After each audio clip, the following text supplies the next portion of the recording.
The skyline gleams with the wealth of its elite, while the streets pulse with the struggle of ordinary Nigerians. Beneath the surface of this bustling metropolis lies a hidden world, one where crime, corruption, and violence thrive in the shadows. In a country where wealth is visible but justice is often invisible, a sinister underworld has taken root. Welcome to Nigeria, where power, money, and crime form a delicate yet deadly dance. But behind the scenes, an intricate web of corruption is spinning, one that connects the highest offices in the land to the darkest corners of society. This is the story of how corruption and crime have fused to create an empire, and the fight to expose it all. Meet Bayo Adebayo, a businessman with a dream bigger than the city of Lagos itself. Bayo's rise to power began in the early 2000s when Nigeria's oil industry was at its peak. But it wasn't just the oil that made Bayo wealthy, it was his ability to play the political game. Bayo's connections in the Nigerian government allowed him to secure multi-billion-dollar oil contracts, all while secretly inflating costs and funneling the excess into offshore accounts. But Bayo's ambitions didn't stop there.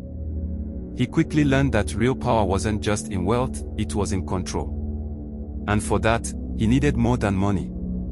He needed protection. He needed muscle. Enter Ahmed Musa, a former military officer turned mercenary. His network of hired soldiers and mercenaries could move undetected through the Nigerian landscape, enforcing Bayo's will and eliminating anyone who stood in his way. But even with Ahmed's protection, Bayo's empire was not without rivals. He will soon meet Ngozi Okeke. Ngozi Okeke, a former civil servant turned criminal mastermind, built her empire through the very channels meant to protect the Nigerian people. She was a financial genius with the ability to turn stolen government funds into legitimate-looking investments. Her financial empire was vast, and her reach extended beyond Nigeria, into the global banking system. Her influence was so pervasive that even the banks themselves were at her mercy. Using shell companies and fake businesses, Ngozi laundered billions of dollars, much of it from government contracts and bribes. But Ngozi's wealth wasn't just about money. It was about power. And in a country like Nigeria, power meant control. But these individuals, Bayo, Ahmed, and Ngozi, were not alone in their pursuits. Nigeria's government, its military, and its police force were complicit in their rise. It was a system that worked for everyone, from the lowest thug on the street to the highest-ranking official in Abuja. And so, the web of corruption grew tighter and more difficult to untangle. Bayo wasn't just a businessman. He was a political player, buying influence through bribes, threats, and promises of more wealth. And when things went wrong, he knew exactly who to turn to, people like Ngozi, who could launder money to hide the evidence, and people like Ahmed, who could eliminate anyone who posed a threat to his empire. Duro had always been an idealist, a journalist driven by the belief that the truth would set Nigeria free. He had witnessed the suffering of the people, the constant cycle of violence, poverty, and oppression. But he didn't realize just how deep the corruption ran until he stumbled upon a story too big to ignore.